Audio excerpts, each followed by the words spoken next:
So for 11 years I've been judging Futurity, so we've seen an awful lot of horses in that time. The most important thing with the conformation is the horse has got to make a picture. So when it comes in, it's got to make an impression on you. It makes a lot of difference when the horse is well shown and well stood up. As you can see, Carsten's very experienced with these horses. They have a huge amount of respect for him. And that makes it so much better for us as judges to be able to look at the horses. So if the horses have respect, they stand well, and they show themselves off well, we can give them the best marks. It's very difficult some days because the horses don't show themselves off well. And although we know that they could have more marks, we can't give what we can't see. So we have to see it on the day. So conformation, obviously, we're looking at the overall picture that the horse makes, but we're looking at the horse in the different parts. So anybody who's done the Futurity, you'll see that you get a printout at the end of it, which has linear scoring, and it tells you whether it's got good points and bad points. If you look at this horse, we would start by looking at the head, and you can see that it has a very well-defined head. It's extremely well put on, and from a dressage point of view, if you were going to ride this horse, the head is going to be in the right place. So if it had a head that was a bit heavy, or the connection of the head to the neck was a bit heavy, then it makes it more difficult to ride as a riding horse because it will be stronger on your hand. So this is a very elegant horse with very good connection between the head and neck.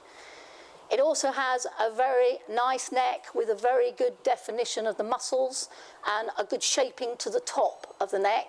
As I said, very good connection from the head to the neck.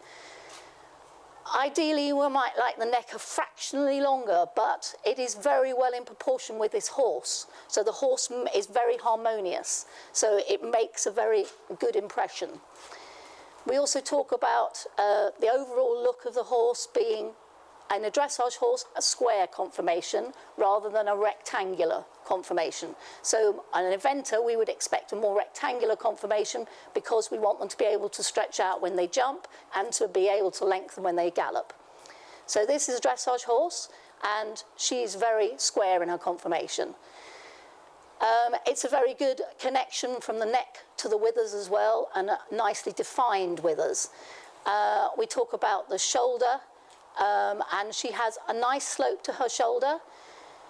She's got very good connection through her shoulder to her legs. Sometimes when she's standing here, you see she stands a little bit with her body over her legs. He's just going to correct that. When you're looking at your own horses, be aware of what their faults are, and you can stand them up exactly to improve them. But you need to look at them before you show them and be aware of how to show them. So you can see this horse does stand a little bit like that. But I actually don't mind that. She has extremely good legs. She's got very well-defined legs. In Germany, we talk about them having dry legs. So she's got very good definition of the tendons, which is very nice. She's got nice straight limbs, and when you view her from the front, they're very nice and straight. She's got very good depth to her body. Sometimes with 3-year-olds, you have to understand that they're babies and they will develop a bit more, but we have to judge what we see on the day. But this horse is very well developed. She has a really good depth through her body. Then you come to the back line. She's got a good strong black line and a good connection from the loins to the quarters. The quarters, she's got a good slope from the angle of the hip to the point of her buttocks, and she's got a good shape to her hind leg. It's very straight when you look at it, but it has enough angulation. If we could just stand across and pointing up that way. So we get to see the horses from one side and then we see them from the other side. But when they're walking away from us or trotting away from us, we look at how even they look on the muscles of the shape of them and how they are carrying their body. So if you could just walk away and walk back again. So we only see them on the triangle. They've been outside and they've had the veterinary examination. But on the triangle, we can see them walking away from us. And it's very important that their footfalls are straight, so that they use their body in a strong way and the footfall's straight. She's spooking at this, so you have to give her some. But she moves quite strongly and she's very straight through her limbs. That's very good. So the first thing you do when you come in Futurity is you walk past the judges and you walk around the triangle. And that's the first impression you make on the judges. And it's very important that the walk is good. And you allow the horse to walk and you try and keep the horse's head and neck straight.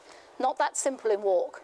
But you'll see sometimes when Carsten's walking and he wants to keep the head and neck straight, he'll put his other hand up here to try and keep the horse straight. He's not trying to hit it, he's just trying to steer it a bit. And then it makes it easier to keep it. So in the walk, we're looking for some over track, we're looking for length of the stride, for the ability of the horse to move its shoulders as it's walking, and activity through the body.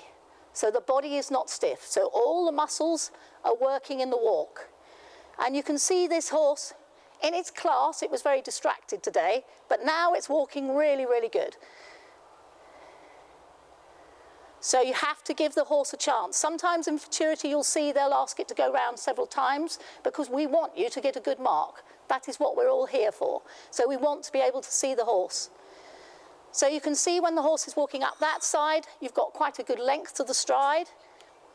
There is some over track. And the sequence of the footfalls is correct.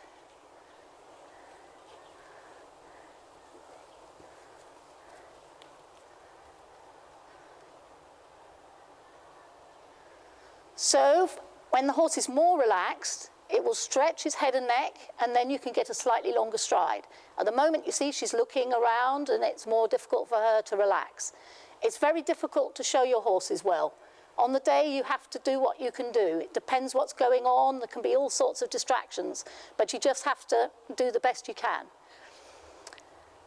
Carsten, if you can just trot up that long side in a minute, and we'll talk about the trot. Again, when you're trotting in hand, you've got to have enough contact with the bit that you control the horse, but not so much that you are holding it back. And you need somebody with long legs. They have to be able to run well enough to show the horse. And it also helps if you have somebody on the ground that can keep the horse going, because they've got to want to go. Yeah, super. So we're looking in the trot, we're looking for the horse that we're going to ride as a dressage horse. So it's got to be able to carry its front, it's got to look like it's uphill, it's got to look like it's light on its feet. It's got to, when we're listening to it, we don't want to hear thundering footsteps as it comes round. It's got to be light on its feet. Thank you, Carsten, that's super. So I'm looking at this horse with a view to riding it. So I want it to be light on its feet. I also like the temperament we've seen today. That is also very important. And as a judge, it does colour our opinion when you've got a horse that shows that it's got a good attitude. But this is a really nice type. So this has already been an elite foal in Futurity. So it was recognised as a foal as having elite status. And elite is 9 and above, and that's jolly hard to get. Some people come to Futurity and they're disappointed if they get a first premium, which is 8, but 8 is still a really good mark. To get 9, it's a horse that is of international ability, and there's not that many that are going to get elite. So if you do get elite, that's fantastic. Higher first means a horse that can compete nationally, so a horse that can qualify for the nationals. And a first premium is a horse that will compete affiliated. So that's whether it's dressage or eventing or whatever. So we'll also talk a bit about how you're showing them. As you saw when Carsten's showing them, he keeps the horse really quite relaxed. He's not hanging on to its head. And that's very important. But this is a very well-behaved horse. And as Lynn said, it's not been off the place since it was a foal. And it's behaved very well. And he can trust it to hold it in a relaxed way. And when he's showing it, he isn't getting in front of it. That's very important when you're showing it. He stays at the shoulder of it if he can, and then he can direct it. But he's also paying attention to the horse all the time. And this is so crucial when you're showing in this situation. You have to be always looking at the horse and aware what the horse is doing. So the minute it you're trotting it and it canters, you've got to rectify it without being nasty to the horse. You know, it's only trying to go forward, so you've got to give it encouragement. It's very important.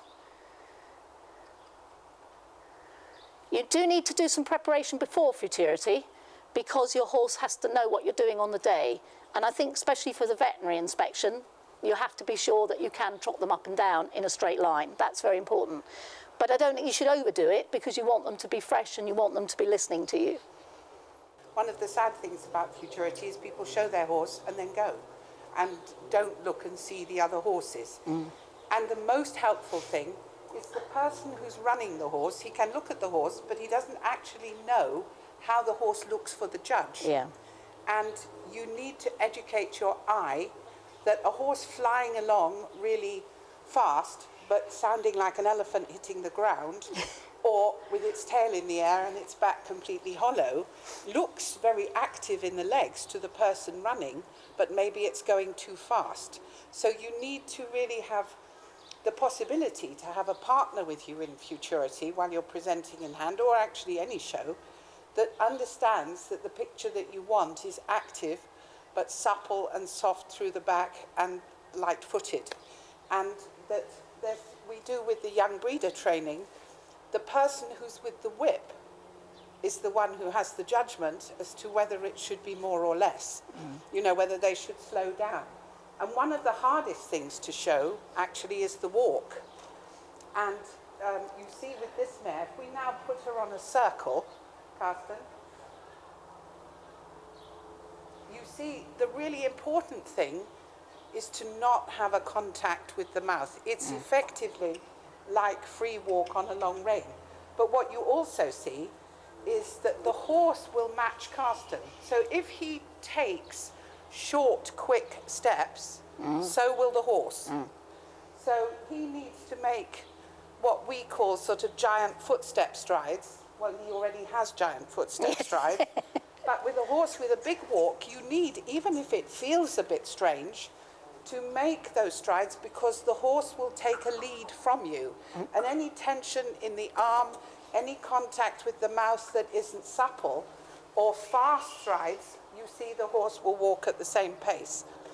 And so when you feel that your horse is rushing, you just need to a little bit stop and then walk on and just really relax yourself and take those long, slow strides, because you want the horse to swing and move through the body in the walk, not just have the legs correct, but also have the suppleness. And you can see when she drops her top line, exactly as you would with a ridden horse, that you get a whole different reach in the walk.